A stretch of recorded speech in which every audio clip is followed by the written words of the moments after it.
नमस्कार दोस्तों, आपके अपने YouTube चैनल जीके फास्ट में आप सभी का स्वागत है, अभिनंदन है। दोस्तों, आज से हम राजस्थान हिस्ट्री की कक्षाएं शुरू करेंगे।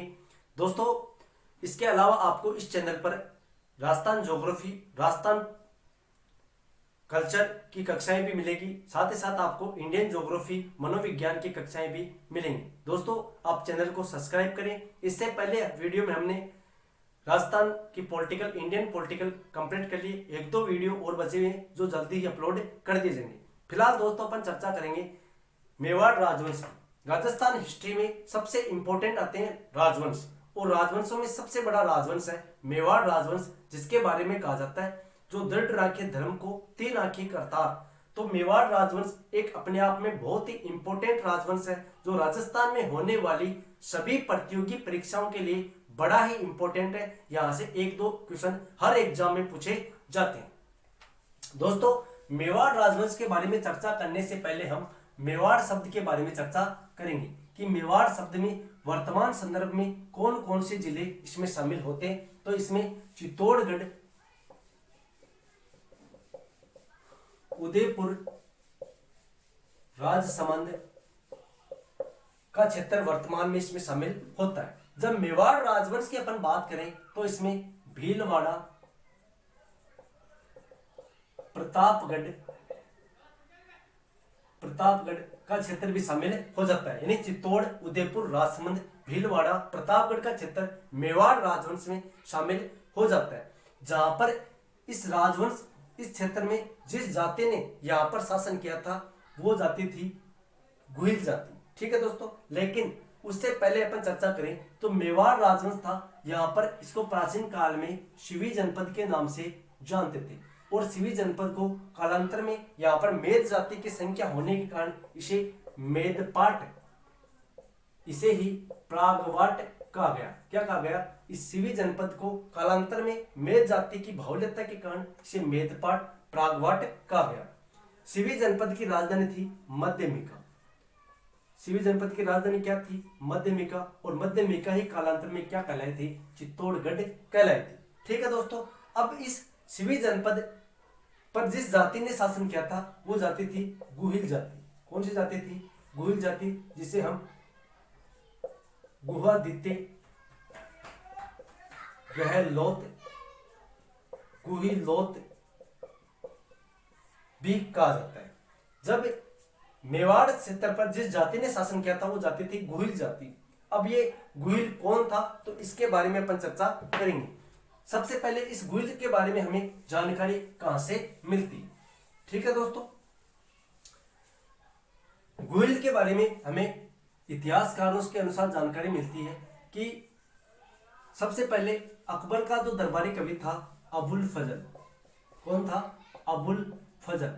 अबुल फजल ने अपने ग्रंथ आईने अकबरी में इन गुहिलों को ईरान के शासक नौशेखा राव के वंशज बताया है। क्या बताया है?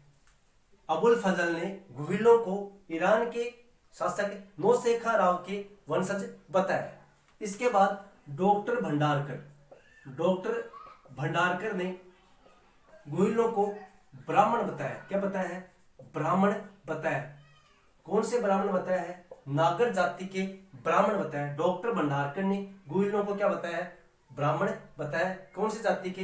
नागर जाति के ब्राह्मण बताया गया, जो सर्वमान्य मत है। इसके बाद डॉक्टर गौरीशंकर हीराचंद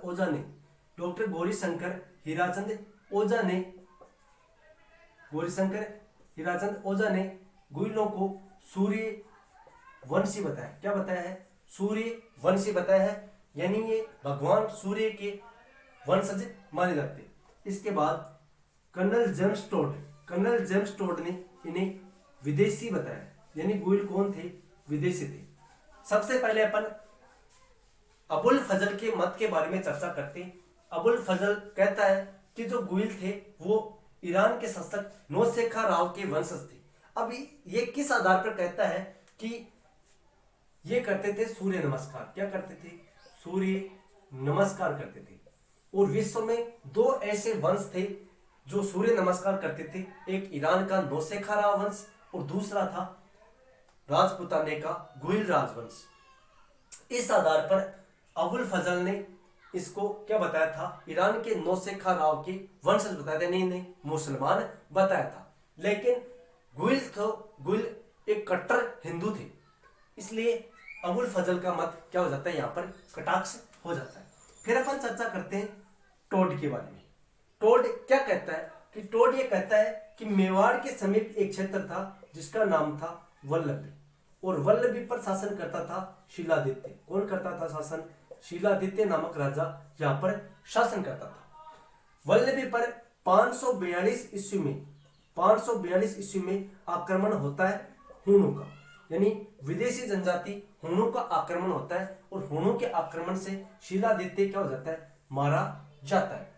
इसके पूरे वंश को समाप्त कर दिया जाता है। इसकी एक पत्नी थी जिसका नाम था पुष्पावती। क्या नाम था? पुष्पावती। ये पुष्पावती गई हुई थी अंबा भवानी के मंदिर। कहाँ गई हुई थी? ये अंबा भवानी के मंदिर की तीर्थ यात्रा पर गई थी। और अंबा भवानी का मंदिर कहाँ स्थित है? गुजरात में स्थित है। कहते हैं जब हुणों को इसके बारे में पता चलता है कि शीलादित्य की एक पत्नी थी पुष्पावती, वो अंबा भवानी के मंदिर पे गई हुई है, तो हुण इसका पीछा करते हैं और इसके बारे में पता चलता है पुष्पावती को, और पुष्पावती एक गुफा में शरण लेती है। और पुष्पावती उस समय क्या थी? गर्भवती थी। क्या थी? गर्भवती थी। और गुफा में शरण लेने के कारण इनके यहाँ पर एक पुत्र का जन्म हुआ था, जिसे कालांतर में गुहिल के नाम से जाना गया था। ये गुहा देते एक ही शब्द है, यानी गुफा की ही पर्यायवाची शब्द है। अब ये जानकारी हमें कौन देता है? टोड देता है। कहते हैं अंबा भवन ये पुष्पावती गुइल की कितने दिन सुरक्षा करती? कहते हैं कि इस गुइल को पुष्पावती सौंप देती है ब्राह्मण को, और हो ना हो वो ब्राह्मण किस जाति का था? नागर जाति का था। कौन सी जाति का था? नागर जाति का था। और यहाँ पर डॉक्टर भंडारकर का मत भी सिद्ध हो जाता है कि डॉक्टर भंडारकर ने गुइलों क्या कहा था? नागर जाति के ब्राह्मण कहा था।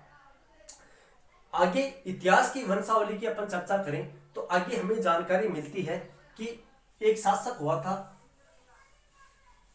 जिसका नाम था नागादित्य। क्या नाम था? नागादित्य। ठीक है दोस्तों। और नागादित्य पर ये नागादित्य ईडर से शासन करता था। कहां से शासन करता था? ईडर से शासन करता था। ईडर पर इसका क्या था? शासन था। और इस पर आक्रमण हो जाता है, और आक्रमण होने के कारण नागादित्य क्या कर दी जाती है? हत्या कर दी जाती है। आक्रमण किसका होता है? विदेशियों का इसके ऊपर आक्रमण हो जाता है। नागादित्य की हत्या के बाद इसकी जो पत्नी थी, नागादित्य की पत्नी के इनके 3 वर्षीय पुत्र था। इनके 3 वर्षीय पुत्र था जिसका नाम था बप्पा। क्या नाम था? बप्पा नाम था। इस 3 वर्षीय पुत्र को लेकर नागादित्य की पत्नी अपने 3 वर्षीय पुत्र को लेकर शरण लेते कमलावती के जंगलों में। कहां पर शरण लेती है? कमलावती के जंगलों में ये शरण लेती, कमलावती क्षेत्र में चल जाती है और आगे ये शरण लेती है नायकों के जंगलों में। कहां पर शरण लेती है? ये नायकों के जंगल में शरण लेती है। और नायकों का जो जंगल था ये एमपी, गुजरात और राजस्थान के सीमावर्ती क्षेत्र में जंगल थे, जिन्हें नायकों के जंगल कहा जाते हैं। यहाँ पर कमलावती के वंशज इस बप्पा रावल को छिपा देते हैं। ठीक है दोस्तों। अब आगे इस जो बप्पा था, इस बप्पा को सौंप दिया जाता है ब्राह्मण को। किसको सौंप दिया जाता है? ब्राह्मणों को सौंप दिया जाता है। अब कहते हैं कि ये बप्पा का हमें 2 पक्ष ज्ञात होते हैं। एक पक्ष ज्ञात होता है इसका शारीरिक पक्ष, और दूसरा पक्ष इसका ज्ञात होता है वो है मानसिक। ब्राह्मणों में ऋषि थे हारित ऋषि। ये हारित ऋषि की गायें चराया करते थे। कौन? बप्पा रावल हारित ऋषि की गायें चराया करते थे। तो बप्पा के हमें 2 पक्ष देखने को मिलते हैं। एक होता है शारीरिक पक्ष और एक होता है इसका मानसिक पक्ष। सबसे पहले अपन शारीरिक पक्ष की बात करें तो इसकी 8 फुट हाइट थी, यानी 8 फीट इसकी हाइट थी। 300 केजी इसमें वजन था। 300 केजी इसमें क्या था?